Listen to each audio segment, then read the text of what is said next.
Hej NJ. I får lige en lille gennemgang af korruption i Indien, der bygger på den tekst, I også skal gennemgå i dag.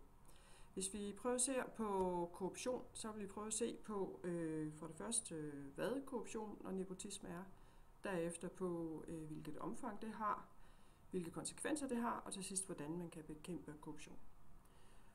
Korruption, det defineres som misbrug af magt. Og man misbruger magt for i særlig grad at opnå privatøkonomiske gevinster. Og der kan man for eksempel se på sådan noget som returkommissioner, hvor en offentlig institution kan bestille et byggeprojekt. Det koster måske 5 milliarder kroner, men så beder man om, at ingeniørfirmaet laver en regning på 6 milliarder kroner, og så den sidste milliard bliver så fordelt til de politikere, der har været en del af beslutningsprocessen. Så det er en form for korruption.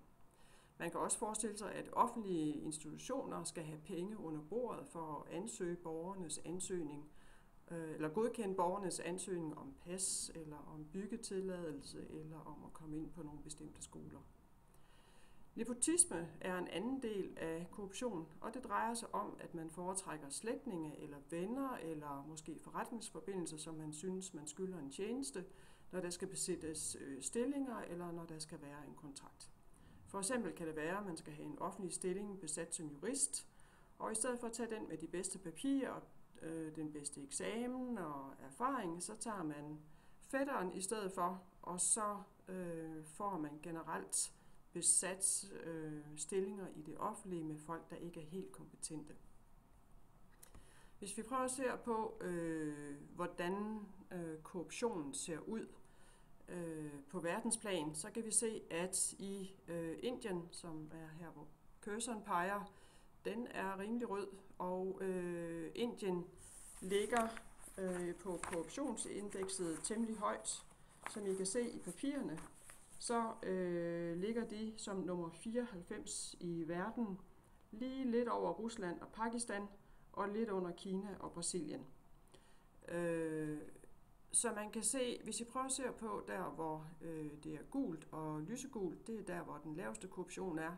Og den laveste korruption finder man oftest i vestlige demokratier, hvor man kan se, at Danmark er helt lysegul, og vi kommer ind på en anden plads i forhold til korruptionsindeks. Så vi er et land, der er præget af meget lille grad af korruption, hvorimod de mørkerøde og de orange lande har en ret høj grad af korruption. Korruption er forholdsvis alvorlig på samfundsplan. Der er både politiske, økonomiske og sociale konsekvenser. De politiske konsekvenser handler selvfølgelig om, at man underminerer tilliden til demokratiet, i og med, at politikerne forekommer korrupte og uærlige, og det er også med til at svække tilliden til institutionerne, og det er ret dyrt for et land, når man ikke har tillid til dens institutioner. Rent økonomisk så forekommer der prisstigninger og inflation, og prisstigninger kommer fordi, at det bliver jo generelt dyrere at få foretaget byggeprojekter og andet, fordi at man både skal betale prisen plus den korruption, der bliver lagt oveni. Så generelt bliver det hele dyrere, og det bliver så borgerne, der i sidste ende skal betale regningen for de dyre projekter. Så det betyder, at generelt så har man en lavere vækst, også fordi at udenlandske virksomheder, store virksomheder, ikke har særlig meget lyst til at investere i lande, der har høj grad af korruption, fordi at det fordyrer projekterne, at man skal af med penge under bordet, plus at der er en høj grad af usikkerhed. Man kan altså ikke regne med institutionerne, når de er korrupte. Så derfor så får lande med høj grad af korruption, de får ikke så mange udenlandske investeringer, som de ellers ville have gjort. Det betyder også, for eksempel i forhold til sociale konsekvenser, at man som almindelig borger jo oplever en højere grad af uretfærdighed. Hvordan kan det være, at jeg ikke kan få min søn ind på den skole, når ham ved siden af kan?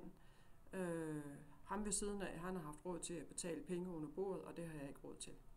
Så det betyder, at generelt er der et element af uretfærdighed, og det betyder også, at afstanden mellem rig og fattig hele tiden bliver øget, fordi rige har råd til at betale for fordele, for de gode skoler, for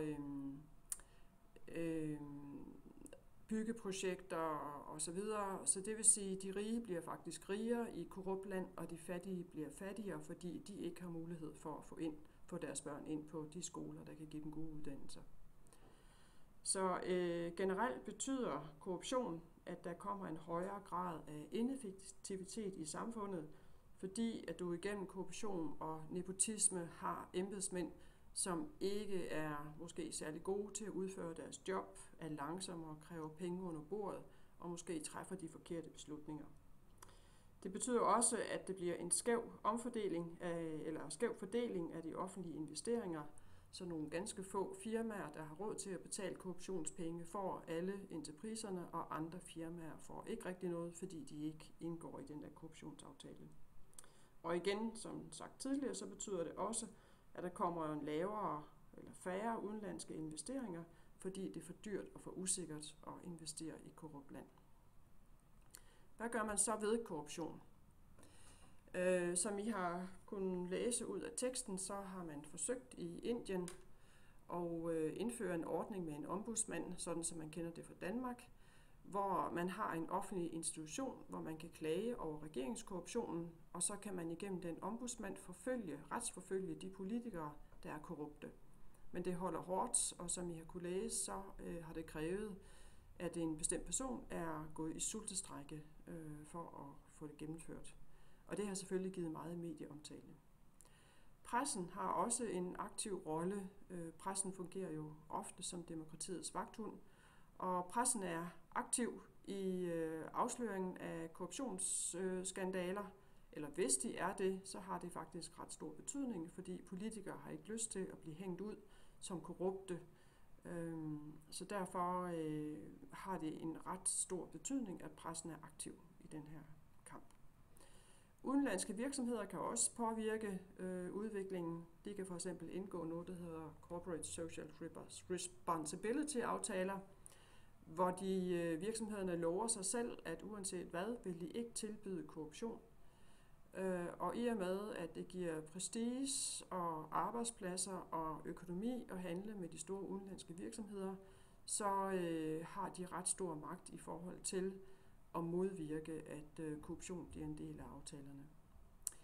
Men grundlæggende kan man sige, at der skal ændres en del i den indiske kultur. Og ændringerne handler jo selvfølgelig om, at det er kastesystemet, som betyder, at de øverste kaster føler, at de har større ret til privilegier end de laveste kaster. De har også økonomien til at betale den korruption, der skal til for at få de rettigheder. Så man kan sige, at de øverste kaster er privilegeret og bliver yderligere privilegeret, fordi at de har mulighed for at betale korruptionspenge, hvor de laveste kaster fastholdes i fattigdom og i uvidenhed, fordi at de ikke har den mulighed. Ja, det var dagens lektie til i dag. Har I lyst til at læse lidt nærmere på den, så kan I læse den tekst, der er vedlagt.